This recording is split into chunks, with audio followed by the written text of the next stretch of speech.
Alright guys, so the first module we're going to work on in cardio is over HIPAA. So if you click on Legal and Ethics under first semester and click on HIPAA. Alright, so the first thing we're going to do is identify what is HIPAA, and if you will click on the PowerPoint, you can follow along.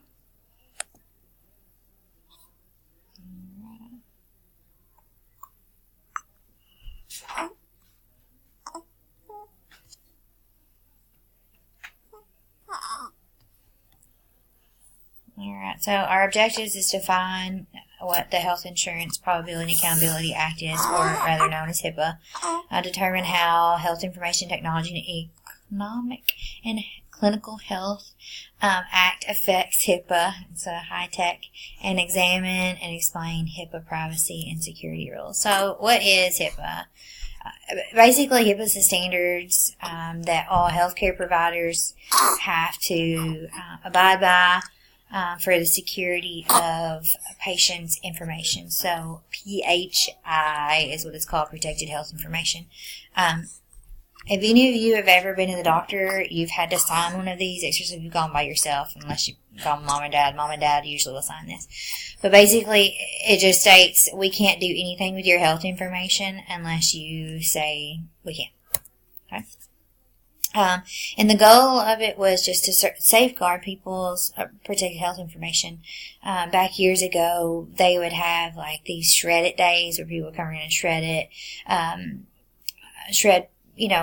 personal information, and people would get their stuff stolen all the time. So this is just another way for us to protect the public and our own well-being.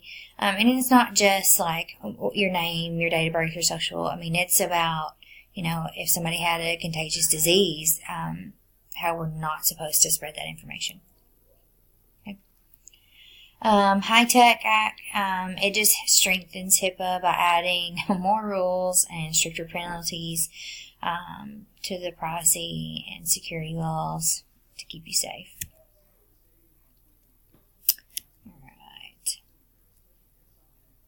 Alright, so these are the rules. So health information, it protects the client's health information to ensure that it is not used or disclosed improperly. So again, this is a great instance of what I was talking about, the shredded thing. It's so random whenever you're working in doctor's offices. You'll get a phone call from Dr. Joe Schmo and says, hey, we have a mutual patient, Jane Doe. Can you please send over her records from the last visit on 3/26? Or we need her lab results from 3/26. Well, in this day and time, you can't do that unless you have a consent form from that patient. So you would have to call that patient. They would have to come into the office, sign a consent form that says, yes, you can give my information to Dr. Joshua. Clients' right to access and make changes to their information.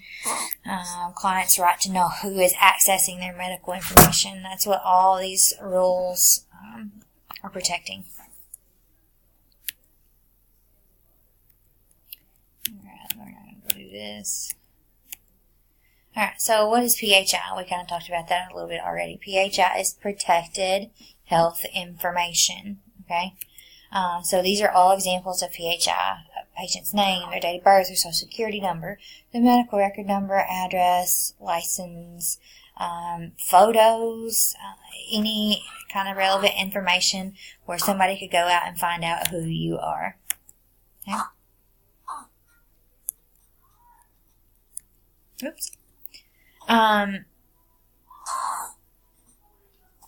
A lot of times we don't use social security numbers anymore. It's really optional for patients to give social security numbers. Back in the day, that was your medical record number, was your social security number, and we don't use that anymore. Okay, so just a little thing.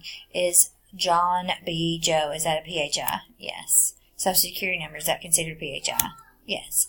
How tall somebody is that considered PHI? No, because it doesn't specifically identify a specific patient. Weight, 170 pounds, is that considered PHI? No, because again, you can't determine who a patient is based off of a weight that's written down somewhere. An address, is that? Yes, it is.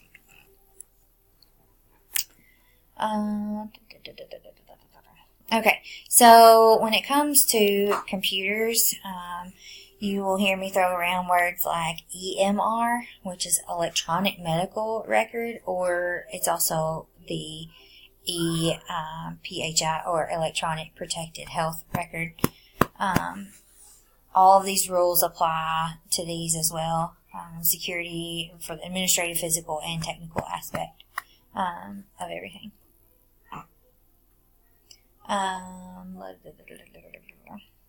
Alright, so physical safeguards, physical measure policies, and procedures to protect electronic systems from natural and environmental hazards, as well as unauthorized intrusion. This includes the physical location of the facility, as well as interior and exterior of the building. So basically, HIPAA states that you have to be in a facility that's under lock and key, anywhere where there's PHI. So, like a doctor's office can't just leave the door open unlocked at night because there's protected health information located within the walls. Administrative safeguards would be actions, policies, and procedures used to manage security measures. So that's your bosses, basically. They have actions, procedures, policies, that if rules are broken, how they have to train you ever so often on HIPAA, all that stuff goes into play there. And then technical safeguards, policies and procedures for its use that protect and control access to EPHI.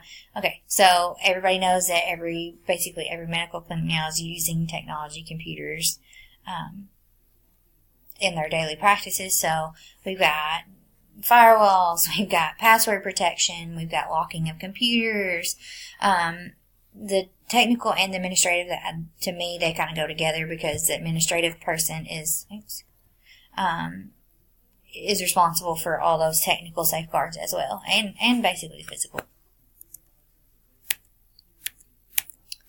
Okay, so basically just to sum it all up, I mean, the Health Information Probability Act was an act established to protect the individual patient. It's really relevant in today's time now that we are using technology so much. So we're going to talk about a few scenarios. That's your next thing here. All of these journal entries here, you're going to go through these journals one by one and post your response. So the first one is you have a teen come into the office for possible pregnancy. You call and give results of the test. Her mother answers the phone. Can you give the results to the mother? The next one is if an attorney sends a request for medical records, should you send it? The next one, Sally calls from Dr. Brown's office and says Dr. Brown would like the records your patient will send from the last office visit. Can you send those records? And then lastly, you're going to do this one, which is you accidentally send a fax to the wrong office. What should you do?